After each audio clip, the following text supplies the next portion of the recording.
Bismillahirrahmanirrahim. Dear students and viewers, Assalamu alaikum. Sheikh Mohammad Shahid lecture in English आपको अपने दूसरे lecture में खुश आमदीद कहता है। इससे पहले हमने एक लेक्चर इंट्रोडक्शन का दिया था कि आपका सेकेंड ईयर का पेपर पैटर्न क्या होगा, सिलेबस क्या होगा।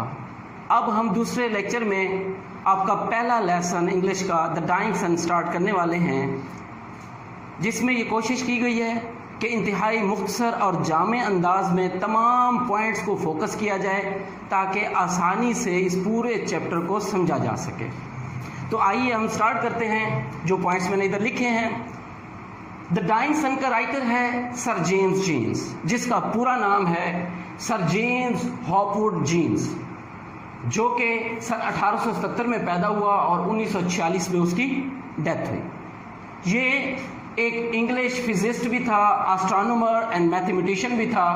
इसने बहुत सी बुक्स लिखी, जिनमें से चंद एक जो मोस्ट इम्पॉर्टेंट हैं, जो इस क्रिएशन ऑफ यूनिवर्स के आइडियोलॉजी या थियरी से रिलेटेड हैं, वो ये बुक्स हैं। द मिस्टीरियस यूनिवर्स है, the universe around us, the stars in the course, और प्रोपोज्ड थियरी इसमें जो थी वो क्रिएशन ऑफ यूनिवर्स थी। इसके मुख्तसर से तारुफ के बाद अब हम आते हैं डाइंग सन चैप्टर की तरफ, जिसका जो लफ्ज़ है, टाइटल है, वो वाज़े करता है कि डाइंग सन, मरता हुआ सूरज, बुझता हुआ सूरज, ख़त्म होता हुआ सूरज। आपको पता है कि हर लम्हा सूरज में केमिकल रिएक्शन हो रहे हैं, तोड़ फोड़ हो रही है गैसेस की, जिसकी वजह से एनर्जी या रेडिएशन एमिट हो रही है। तो इस चैप्टर में, जिसको एक्सप्लोरेटरी ऐसे भी कहा जाता है, एक्सप्लोरेटरी मीन्स एक्चुअली कि जब राइटर स्ट्रगल करता है एग्जामिन करने की कोई आइडिया या पर्सनल एक्सपीरियंस, और उस अटेम्प्ट में वो किसी फाइनल रिजल्ट पे नहीं पहुंचता, इस किस्म की स्ट्रगल को कहते हैं एक्सप्लोरेटरी एसे। और डाइंग सन भी इसी की एक मिसाल है। डाइंग सन में राइटर हमें बताएगा कि इस कायनात का आगाज़ कैसे हुआ, इस कायनात में जो हमारा सोलर सिस्टम है उसका वजूद कैसे हुआ, और ज़िंदगी ने ज़मीन पर कैसे जन्म लिया। ये तो मोस्ट इम्पॉर्टेंट है।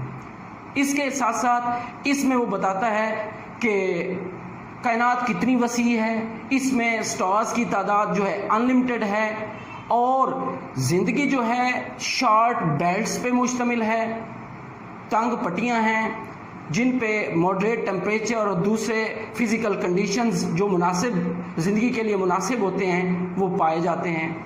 और ये कायनात फ्राइटनिंग कैसी है, और इसके अलावा दूसरे प्लैनेट्स पे ज़िंदगी का वजूद क्यों नहीं होता, ये तमाम ऐसे अहम नुक्ते हैं जो राइटर हमें इसमें बताएगा।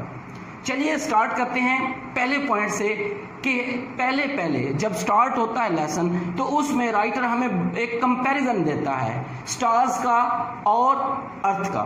कि सबसे पहले तो वो बताता है कि इस कायनात में बहुत ज़्यादा स्टार्स हैं।